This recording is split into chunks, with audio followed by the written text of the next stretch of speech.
Welcome to Green and Gold FC. And a duel, and then poked home by Tim Cahill. Australia have done it!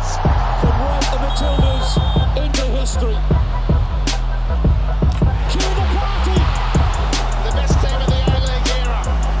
And it goes. Tyler! It's a save that means the world to Australia.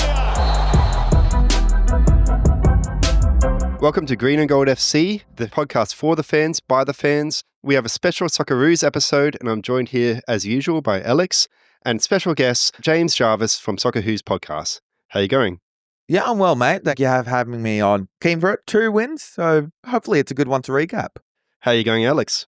I'm doing very well, Graham. I think we just have to say a quick apologies to the fans for the lack of uploads in the past couple of weeks, a couple of technical difficulties with Riverside, but hopefully it all holds out today. And yeah, plenty of good international coverage to go over today, so very excited to be joined by James as well. You know, I'm kind of glad we had those technical issues because we were apoplectic when that squad came out and we were completely bagging Popa, and we would have had a lot of egg on our face, actually, if after 2 big wins, if that podcast got released. So, but I think that summarizes basically the mood that all the fans have gone through over the last couple of weeks of the sheer confusion that we saw when we saw that squad, followed by the euphoria of having a pretty much perfect window. Yeah, look, it's been a weird time. Look, obviously there was going to be some shakeups with the squad selection around the whole injury crisis, especially at centre-back as well, missing other key names like, Riley McGree was also going to be, a big sort of topic of discussion. Look, I think we can put our hands up and say that maybe we criticized the squad too harshly. Overall, I think it was very clear that we had a better squad than Indonesia and a better squad than China. I caught a fair bit of slack for this on Twitter, but I really wasn't impressed with the way that we played in pretty much either game. I'd have to say, especially in the Indonesia game, I wasn't really that impressed either. But we were clinical, which is good. I was very happy with that. And yeah, look, I can't really complain about too much, really. I think there were fair enough, complaints around the squad, considering that we were picking a lot of players that weren't exactly on the best club form or players that didn't realistically justify having that sort of spot over other players that got excluded. But at least glad to see that it worked all out. We got the 2 important wins over the international window. So, James, I know you mentioned off air that you've watched the replay a few times.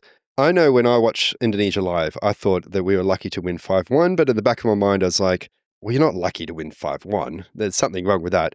And my mind changed quite a bit on watching the replay. Curious what you thought, what you picked up watching both replays a second time. Yeah, I think the big thing for me is the clear mental fortitude that they have under Popovic. Those first 10 minutes were rocky, especially in midfield, very disjointed, but they bounced back from it well. And I think the big thing for me was the composure that we still saw in the first phase of build-up play. From the back, I think especially Cam Burgess in the middle is very sound.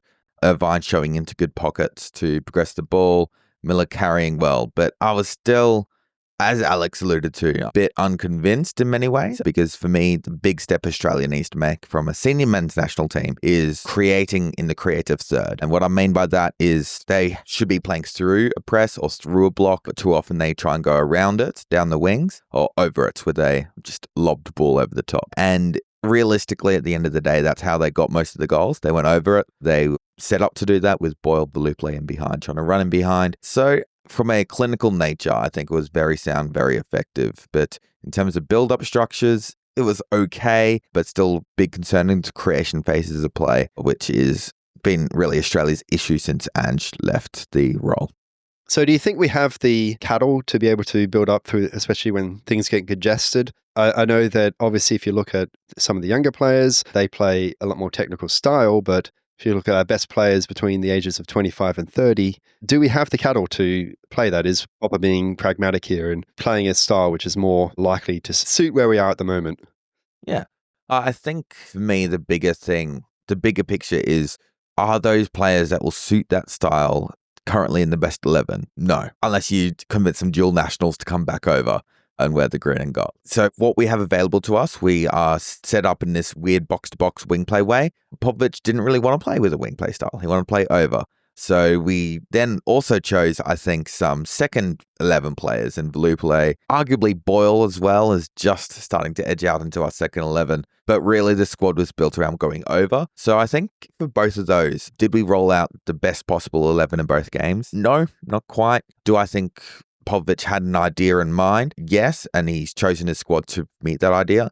But do I also think there are players out there to play that through the press style? Yes, I think definitely as well, especially looking at those under 20 players that you alluded to who are playing regular A-League football, who I think could make a seamless transition into this national team. Much like we've seen Ryan Teague just do. Ryan Teague, very adept playing in little pockets of space, and even when you look at his heat map compared to Ryan O'Neill, is clearly sitting in the heart of central defensive midfield, and you saw that regularly in the game. He didn't have to drift wide to a fullback position like Vine has to regularly in order to progress the ball.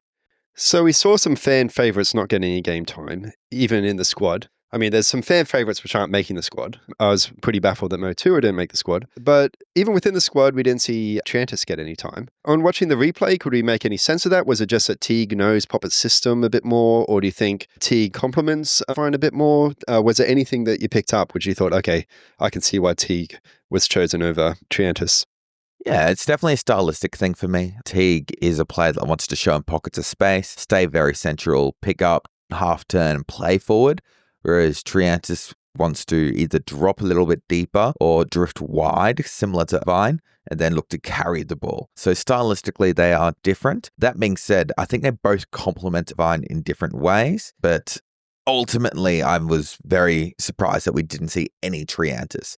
I thought Triantis would have been a great addition to this squad, specifically next to Irvine, because Irvine likes to play more of a shuttling role, drifting wide, playing short passes, whereas the really ball-carrying ability of Triantis would complement that. But at the same time, I can also see Popovic's perspective of he's wanting to hit feet of those creative half-space players that want to carry the ball, and Teague is very adept at picking up, half-turning, and finding those players. So I can see both sides of the coin, but very disappointed that we didn't see any Triantis this window. Look, I'll be completely honest as well. I completely agree with James's analysis that Teague is probably a better sort of partner for Vine, especially in the games that we were looking to go into. Obviously, you need that sort of partner that can play in the half space, help carry that ball forward, create those chances. And Triantis, as much as I love him and as much as I love watching him for Hibs, he's not that guy at the moment. Not exactly that guy that I would have had starting at least against Indonesia and China, though I am surprised that we didn't at least see him thrown into the mix against China to help see out the game. Another one that frustrated me, Kai Truan not getting any minutes against Indonesia when we were 5-1 up. Wasn't really that pleased with that, but you know, if there's going to be any time to bring in a young kid and sort of integrate them into the national team setup, surely that is the time to do it. So there was a few questions there to be asked. Graham, I know we mentioned this plenty in the lost episode that will never get aired, unfortunately, because we lost all of the footage to it. But a big thing about our squad selection, or at least my questions personally of the squad selection, was Popa going a bit too safe? Was he going too much with just who he knows and just picking players that he knows are capable of filling certain roles? Obviously, you look at the likes of Jason Davidson getting in out of nowhere, Adam Taggart, Alex Grant receiving a call up to the national team. You look at guys like Anthony Caceres, Brandon Borrello, guys that, you know, he would have known for many, many years given his time spent around the higher-ups of Australian football. So I'm not surprised that we saw selections like that, but I really was a bit, not really frustrated, but I guess curious as to why Popovic, especially over this window, has seemed so reluctant to go against anything that he's sort of built his brand and career off of. And look, in one way, I like that. He's not going out of his way and, you know, doing too much. We play a relatively good window, dominated Indonesia in parts, and were pretty good against China, though they had quite a few chances, so maybe didn't exactly play the best game there. Look, another one that kind of annoyed me as well is the fact that we lost both Yengi and Taggart to injury, and he decided to bring in Mitch Duke instead of Noah Botic, which is just, I don't even have words to describe how much that decision annoyed me. I saw Taggart and Yengi out injured, and I was like, yes, finally, this is the time. We're going to see Botic, we're going to see Jovanovic, we're going to see Goodwin. And then I have to see that Mitch Duke has finally been recalled to the squad. I couldn't believe it. I wanted to just bury my head in my hands because this is the kind of that we saw over the Graham Arnold era. It really killed his sort of legacy as a national team coach, I think, towards the end of his tenure. Yeah, I think that in that lost episode, I was trying to deconstruct exactly what is he thinking. So I think I can kind of get an understanding of what Pop is prioritizing in terms of selecting these squads. If I say, okay, first start with your best players, and obviously that matters. And then you want to look at giving some points for experience. And we know that's confirmed by his comments about Botic, that he's only been playing regularly for one season, that the young players he has brought in is their second season. So that probably rules out Motu as well. And that kind of, maybe that rules out Irankunda. This is his first season in Europe, or maybe, I mean, he did have that season in Adelaide, so maybe that counts as well. Then he gives extra brownie points if you worked with Popa before. So if you played for Perth Glory or if you played for Melbourne Victory. And then, of course, if you have experience in Socceroos. And if you give all those points together, and maybe actually also some points for playing in the time zone, because he really talks about how much he values efficiency. So that's going to give extra points for someone who's near where we're playing. So Mitch Teague is in Japan, so that helps him, obviously, especially if the injury is in between windows. And if you add all that together, you kind of get what his selection policy is. That still is a little bit frustrating in the fact that very promising youth that a lot of us are excited about. I know James has a podcast dedicated to that about some of our new exciting youth, and it does seem that the quality of youth is going up, and probably our best 11 has a lot of young players. So in some ways it's a bit frustrating, but I think there is a logic which I can deconstruct. So James, I know you have kind of dedicated this entire podcast to following some of our players. Were there any players in particular where you're like, man, I wish we had a coach which would reward their form and select this player? Yeah, I mean, for me, the squad construction itself was underwhelming. I, like you, Graham, can see the reasoning for it. But that being said, in my mind, you pick your first 11 on talent alone. You pick your second 11 in terms of tactical fit and tactical shift as well. If you have a more target forward, you maybe want to bring on more of a secondary striker to complement them in your second 11. But then you have those, 3 extra flexi spots, right? Where you'd usually bring an extra defender, extra midfielder, extra forward. And for me, those should always be, young players. There's no use using them on Davidson, right? In my mind. In terms of young players that I would have loved to see, unfortunately, most of them were injured. Italiano, I think, would have been a great call-up, but he got injured the week of selection. Yeah, Triantis, I would have loved to see. Another player that I was surprised didn't even really get even much buzz was Kikianis for Adelaide. I think he would have been a really interesting centre-back selection, especially being able to play on the left-hand side would have offered a lot more, I think, potentially as an option to compete really with Degenek. I think Degenek, while having so much experience and is reliable, definitely is time to start phasing him out of the squad. And yes, we did have a centre-back crisis, and that was obvious for everyone to see. And the last player for me that I was disappointed that didn't get in was Irankunda. Irankunda, I think, would have been phenomenal in this kind of squad, and especially in that Indonesia game where Indonesia want to bring the game to Australia. Players like Irankunda would have been so valuable when the game opened up and would have really been able to put to the throat almost and finish off that game far more quicker than it did, because it was way too nervy for way too long, despite the scoreline finishing up at 5-1. Yeah, if there's one player you want in transition, it's Irankunda. I did, after watching the replay of the Indonesia game, I haven't been able to find access to the replay for the China game yet. I did appreciate just how complicated Popa's tactics are. So in international football, you usually see much simpler game plans to what you see in club football. The most extreme example of that was England at the last Euro. It almost seemed like just put players on there and have a good time. Deep Brazilian influence. Yeah, I mean, it worked pretty well for them. I think they were probably one of the better teams there, and that they clearly got above par, ended up in the final. So I'm quite happy with that. I mean, I'm not an English fan, but I'm surprised that people were so critical of that.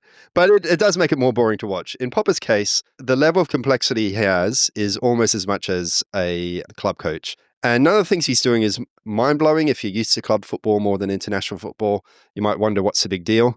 But, he has certain pressing triggers for when certain players touch the ball, which I detailed on the forum. He has also, when sitting deep, his shape moves differently depending on who has the ball. So there's some players he focuses more on, and he also focuses more on one side than the other.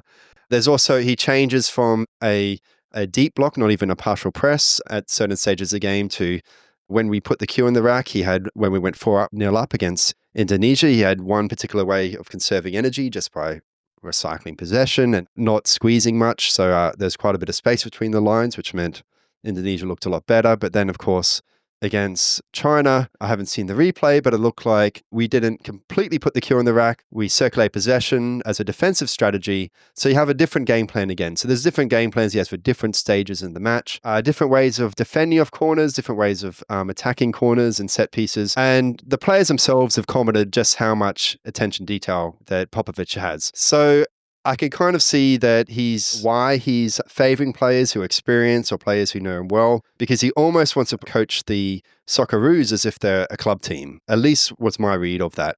But one trade-off, which obviously all of us who are a fan of some of the young, it's going to be much harder to bring in new players into the system. And I want to ask the question of Alex. I noticed Popovic in his career, he has this boom crash pattern where he has like a year or two where he's first in the A-League or winning the Asian Champions League. The next league, he's finishing 13th or 9th or 6th at best. At Perth Glory, is he doing really complicated game plans? Is he struggling to regenerate the side? What can you tell us about him as a coach, about this boom crash strategy? Is there any insights you can give us? I've always looked back at Popovic's time at the Glory with, the highest of highs. I know it got pretty bad towards the end of it, but look, that man gave me some of the best times of my life as a Glory fan.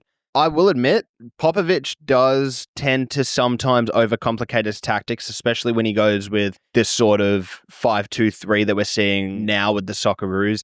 Played the same thing at the Glory, and to be honest, it worked quite well. However, one thing that you would notice is that the squad average age tends to be really, really old. You look at some of the players that he had when he was at the Glory, the likes of Liam Reddy, Dino Djurbic, Alex Grant, Sporanovic, Kilkenny, Juande, Keogh, Castro, Franjic, Davidson, Chianese, Fabio Ferreira. So these are players that were into their 30s, late 20s, players that are in their sort of, late physical primes to maybe starting to decline physically a bit. But I think Popovic values one thing over all, and that's sort of mind for the game. I feel like Popovic really puts that sort of heavy emphasis on players that can sort of understand that, complicated tactical style. And look, maybe that is why he decided not to call up players like Iran Kunda, like Mo Torre, like even a Garan Quol, like a Kikianis, like a Sebastian Esposito. As much as I would have liked to have seen a lot of those guys, even the likes of, Segasic, the guys like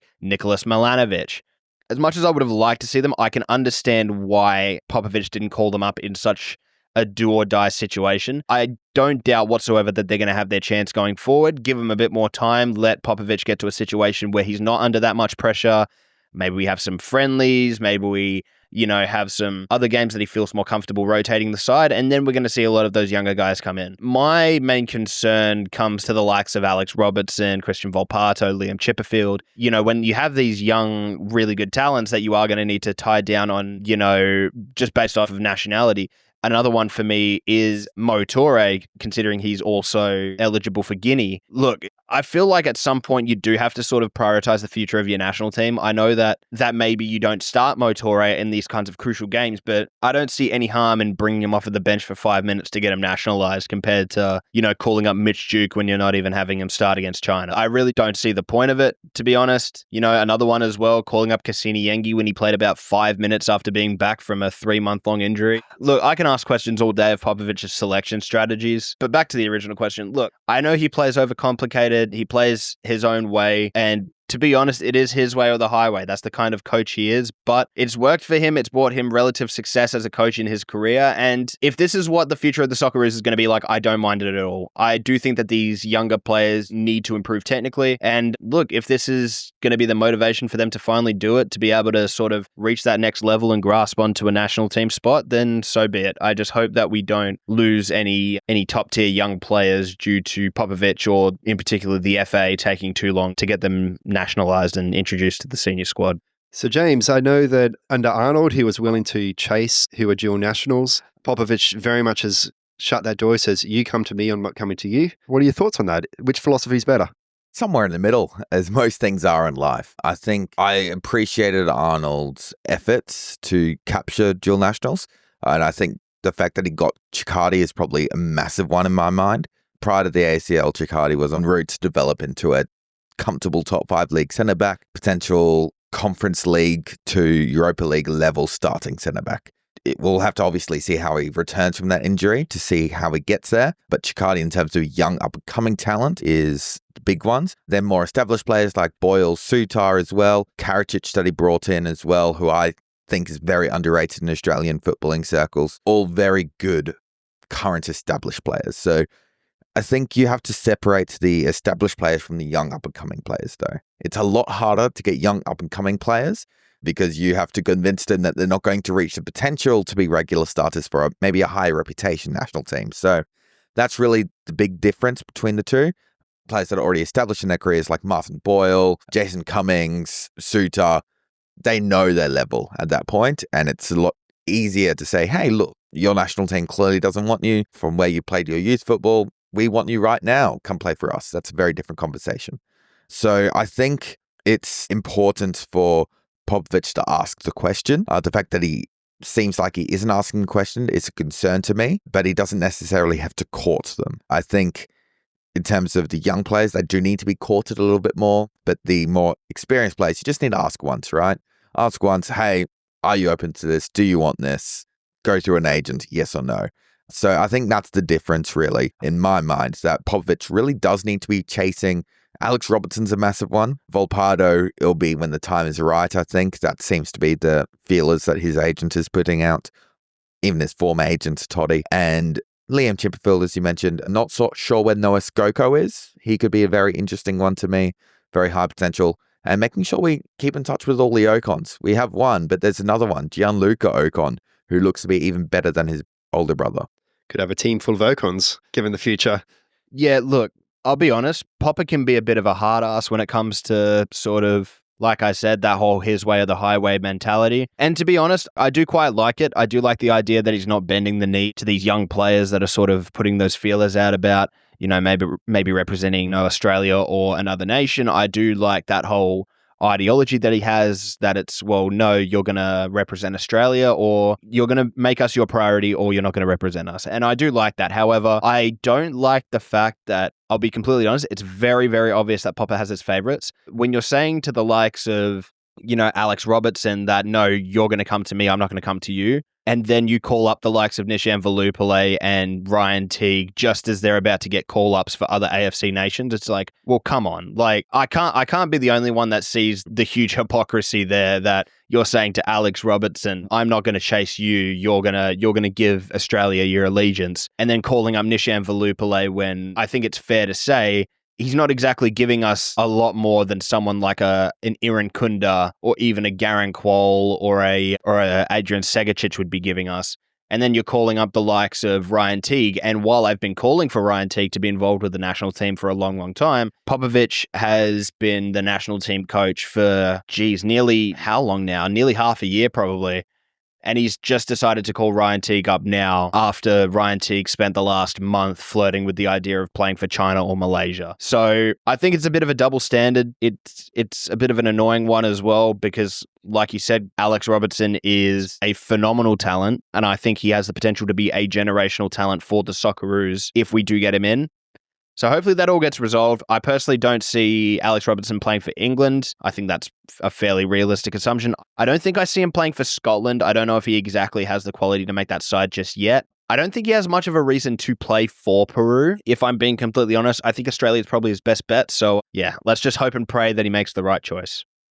He did mention that he was worried about his body in making these decisions as well. And if he plays for Peru, it's just as bad as playing for the Socceroos in terms of the travel. So that's an interesting point because I did read actually fairly innocent explanation into those selections. With Velupillay, I thought, it's just he's picking someone who plays for Victory, who knows what Popa wants, and it seems to be very, very effective because Velupillay clearly knows Popa Ball.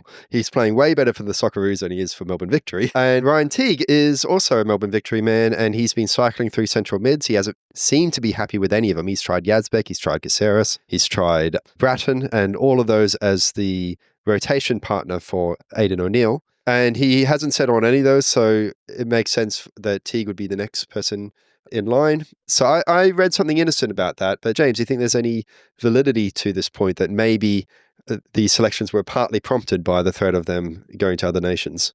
No, I don't think so. With those kind of threats, I remember Iran Kunda's one and Teague's one. Even Mo Toure saying, I'll go to Guinea. It's all just a young player saying, hey, I want to play for the national team. Please look at me. That's all it really is. It's a bit empty in a way, and it's just looking for them to garner press interest, to push for their selection, to put pressure on Popovic. That's really all it is. There isn't any validity to it in my mind. Obviously, it's case by case. I'm not saying that's every instance, but it is case by case. For some of those players, we have to be a bit more careful around that. So your higher end ones like Irankunda, Volpato, Robertson, Chipperfield, Skoko, Chikati before he chose us as well. So those kind of players, I think you have to be a bit more proactive on once they start saying, oh yeah, okay, I'm open to the Socceroos. You have to be more proactive and saying, sweet, next camp then. But players like Teague, Mo Toure to a lesser degree, I'm not sure yet on his ceiling personally. I think he's going to be an okay player, but not a phenomenal player for the Socceroos. I think for those players, you can be a bit more, call them out on their kind of more childish behaviors and don't have to validate it. Otherwise, you're just going to welcome, as a manager, as the national team manager, a bit of a circus of everyone claiming they're going to play for every other nation in the world before they get a Socceroos call-up. So it's a bit of a balancing act between the two. Well, we all remember that the most recent player that we lost was Dykes, and let's hope that we don't lose some of our most talented players. It's not without precedent that we can develop players and they play for someone else. We know that when we played that game against Croatia in 2006, there were three players with Croatian heritage in the Socceroos starting 11. Always forget about Zelko Kelic for understandable reasons, but he was the third. But there's also 3 which we developed, which are in the Croatian starting 11 that day. So we haven't had this problem for many, many years where we've produced players good enough to play for other teams. So I guess in some ways it's a good problem to have, but I would like us to really try and get anyone who does have a passion, who's not just legitimately not that interested in putting on the jersey, especially how we've been looking to get a striker for so many years and we lost Iredale to Scotland. It does seem to be the more elite players that we are less likely to chase in Popovic's case. Your ones which are already getting game time in Europe, which is, of course, Alex Robertson, Chipperfield and Volpato. Now, we also know that the other side of the coin is, as Alex has mentioned previously in the podcast, particularly when you're in Italy, there's a lot of pressure to play for a more local national team so that you don't come back injured and jet lagged all the time. So, Alex, can you tell us what you know about that? Do you have anything on the grapevine? First of all, I will just say I think you mean Lyndon Dykes and not Iredale, but we'll let that one slide for now because, we are halfway through the episode, so... That's all good. Look, in all honesty, I do think that's the main reason that Volpato in particular, I would say, hasn't been called up.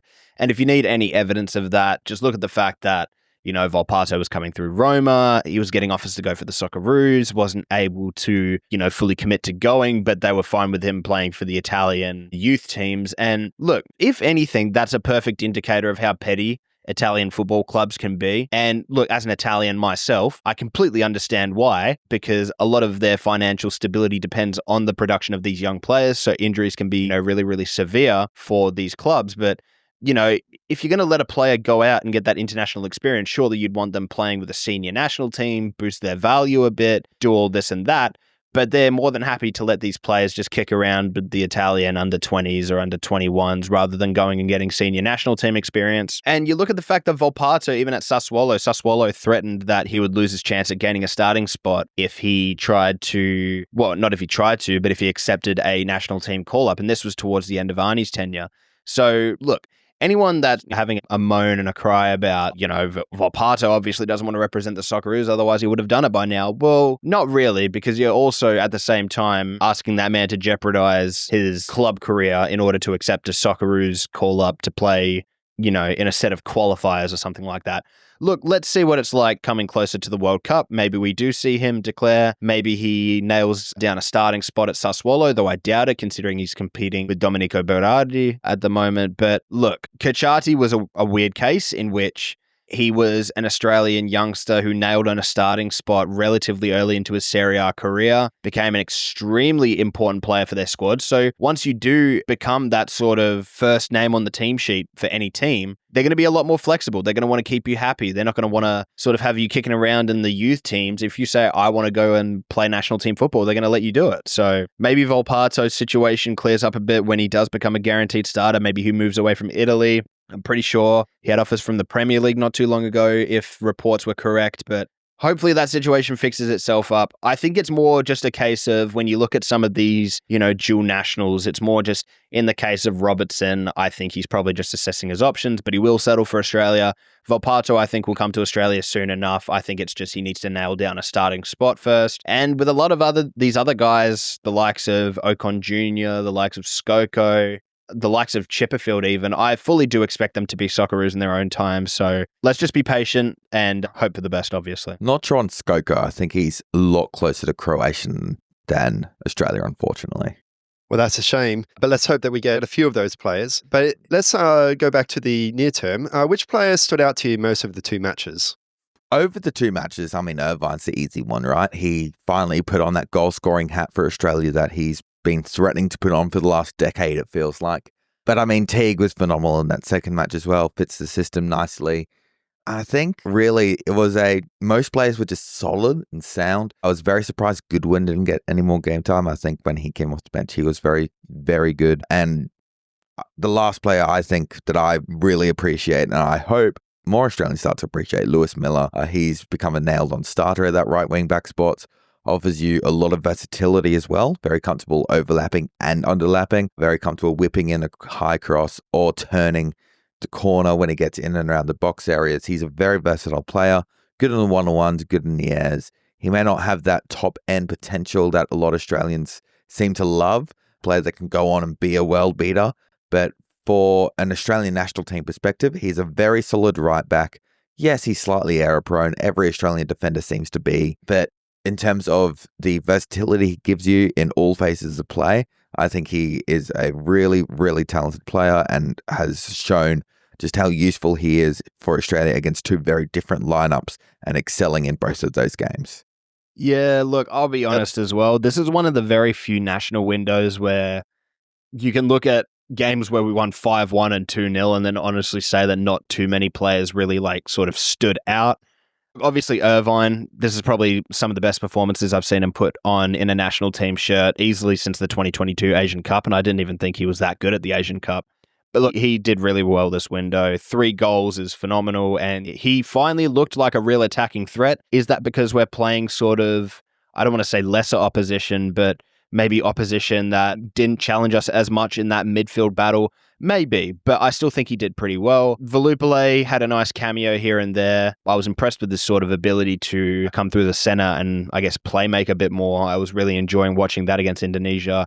Lewis Miller, like I said, redemption arc is going incredibly solid for him. So good to see him finally getting his flowers at least. Ryan Teague, look, we've been calling for this man in the national team for at least 2 years now, and it's easy to see why. He is phenomenal. On the ball, off the ball, the guy is just absolute mustard. He needs to be a consistent player in this national team going forward. Apart from that, there's not really too many players that sort of jump out as, wow, they were really good this window. Like James said, there was just a relative case of pretty much everyone was pretty solid over the course of the window. Cameron Burgess, really good leader from the back in both games, but yeah, not really too much to outline, which is, once again, strange considering that over the course of these 2 games, we conceded 1 and scored 7.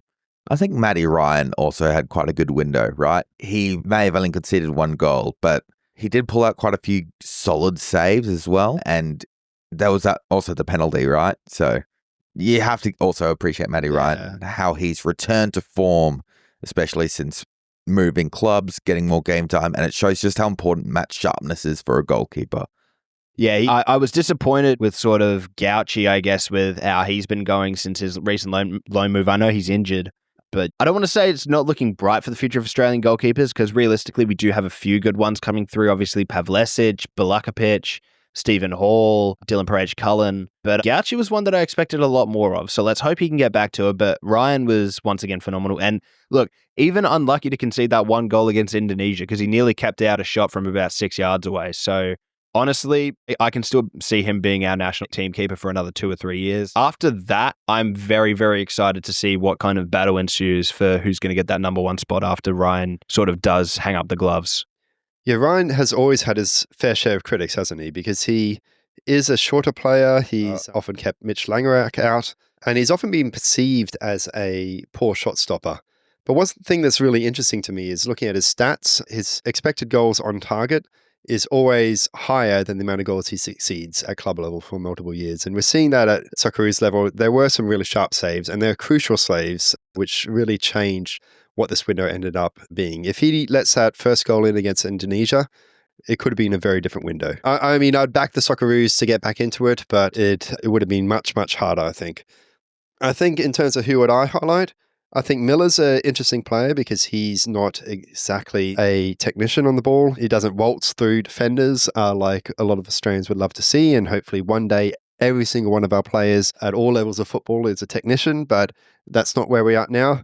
He is a very attacking threat and defensively solid and is very, very strong in a lot of his duels. He was involved with both goals against China, and he also was involved in a couple of goals against Indonesia. So he has been a real attacking threat. I thought that was a real highlight. Another player, of course, is Jason Guerrier. He was someone I highlighted against Saudi Arabia, that Saudi Arabia really pressed him much harder than any other player. And it was very, very effective. And Indonesia, it didn't matter if they pressed him. He was very pressed this window, and that really made a difference. He often beat his first man, and I think that really set up a lot of our attacks. No, he was at fault for our only goal against Indonesia, but that was a bit of a blemish on what I thought was a very important game for him.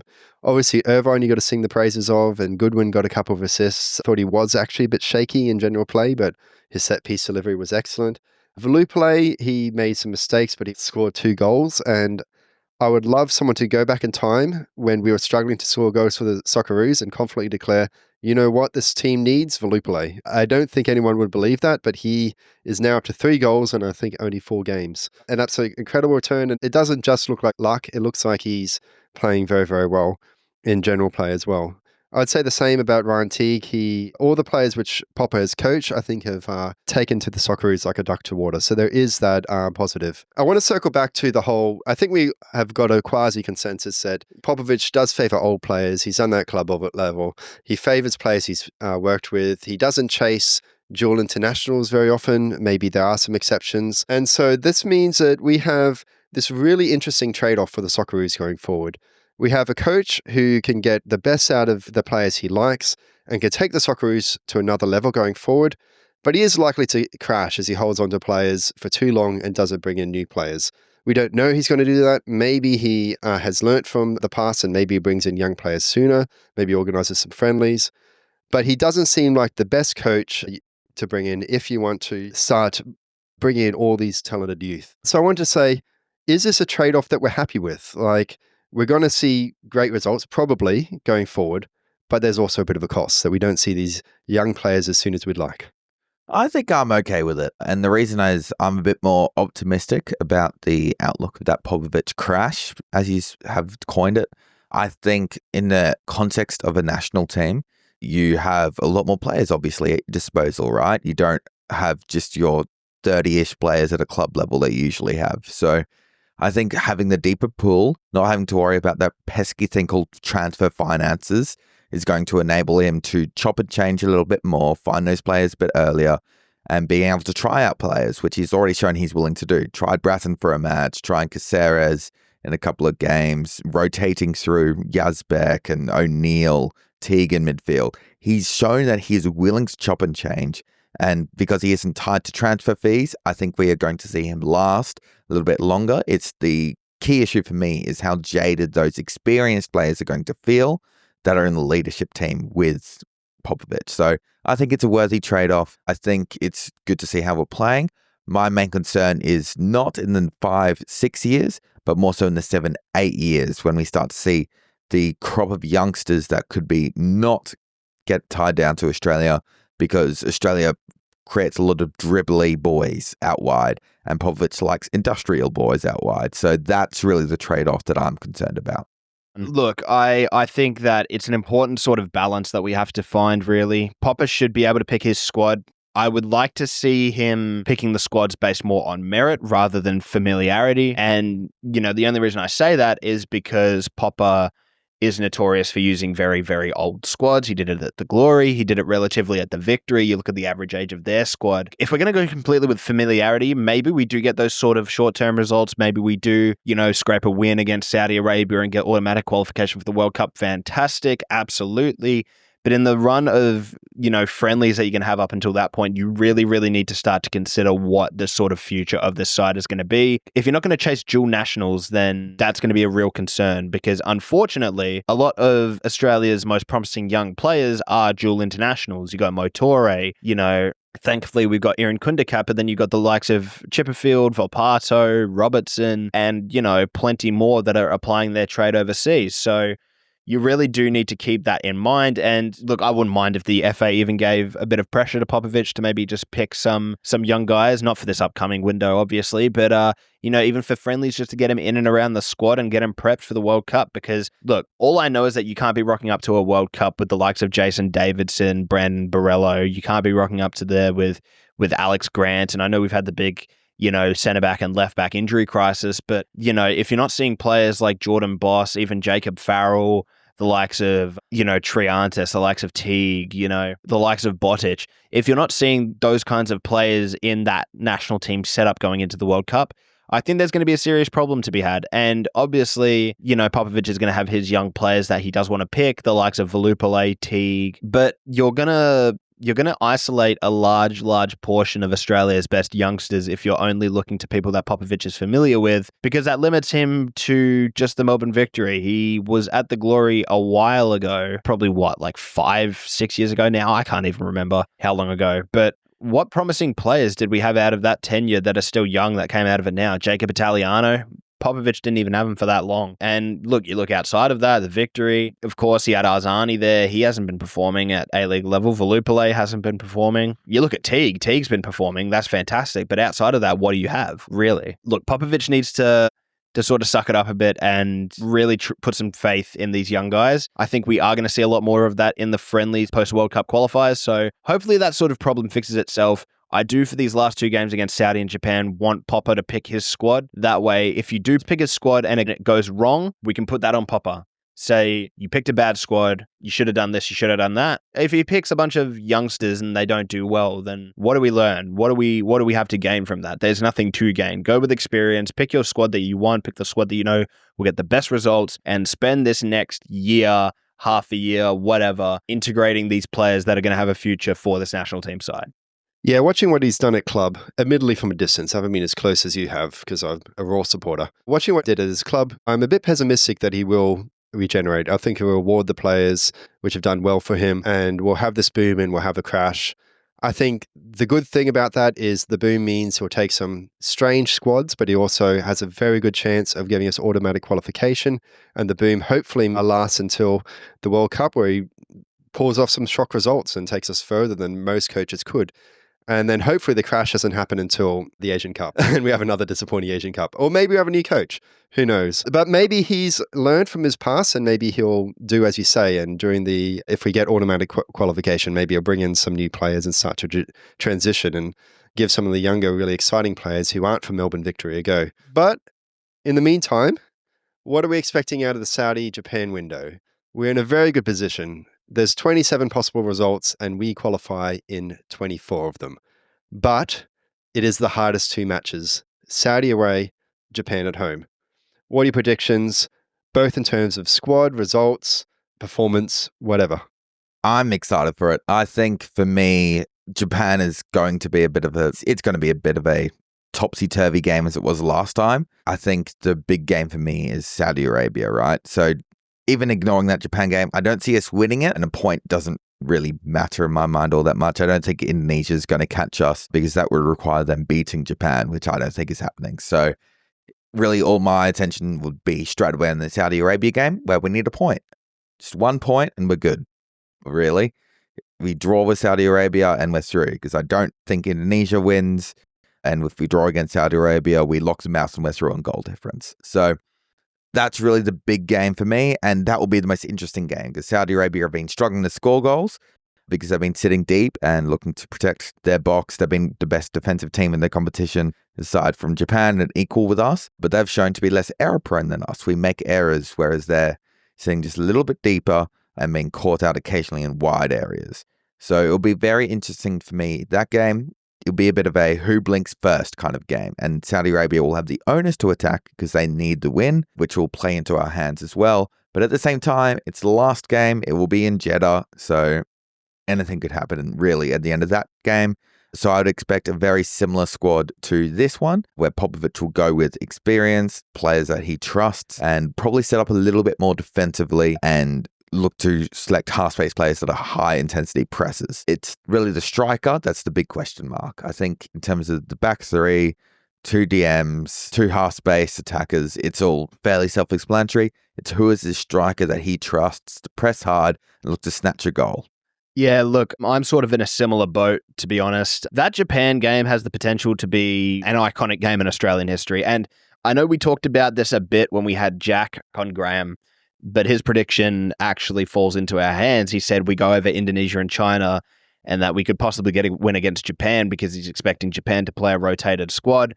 So honestly, if that happens, I will absolutely take it. I would love to just rock up to Saudi Arabia in all of our glory on the last day and just piss about and do whatever. I do also agree on the point, James, where you said that Saudi Arabia are a little less error prone, but I also think that a lot of that does come down to the fact that they don't take as many risks, especially going forward.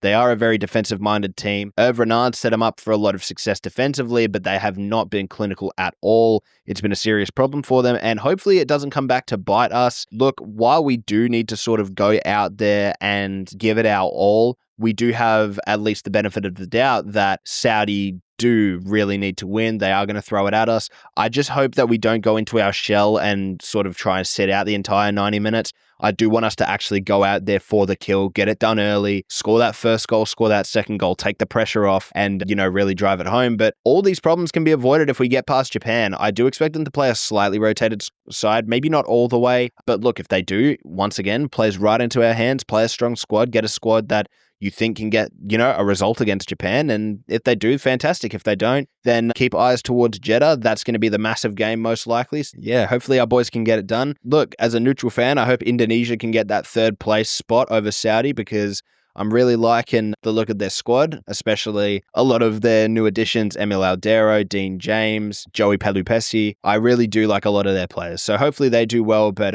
yeah, I'm banking on Australia to get that 2nd spot.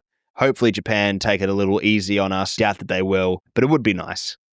Yeah, I'm intrigued to see how Japan set up. And as you said, that could set up to be a classic. I'm more so just for a personal reason as well, not expecting much for that one because I could also see that one going rather badly for Australia in we chase the game, they catch us out once, they catch us out twice, and could quickly get away from us. Then we see Popovic go into his shell that he usually likes to do at 2-0 down, rewrite out the game at 2-0. Nothing really happens. And then all of a sudden we're going to Jeddah with probably low team morale and a massive game where we have shown vulnerabilities to Saudi Arabia. So it will be interesting to see the perspective that Popovic takes if he views the Japan game as preparation for the Saudi Arabian game, or if he sees the Japan game as an opportunity to qualify, if that makes sense. So I'm very interested to see the mentality that he rolls out with, but seems to see that we all agree that he's going to just take the players trust the most, and it makes sense, right? It's the last 2 games of qualifying, hopefully for Australia, and we see us get through. Indeed, and even a point against Japan could help because if Saudi, they have a tough game against Bahrain away from home. If they get a point or 0 points, then a point would be enough to qualify. So we saw that Popa got a point away in Japan. Why not at home? So who knows? So maybe we get a win. So this has been a great episode of Green and Gold FC. Thank you so much for joining us, James and Alex. I'd be really interested in your opinions and love your perspectives. Thank you for having me on. Really appreciate it. And thank you also for producing such a wonderful show that I know Australian football fans love. Thank you for having me on as always, Graham. Looking forward to the next episode and hopefully the Socceroos can bring it home. So if you have any comments for James or Alex, you can either tweet us or you can join us on greenandgoldfc.com. We're available on Apple, YouTube, and Spotify. Please subscribe. It really does help us. Until next time, this has been another episode of Green and Gold FC. It's bye for now.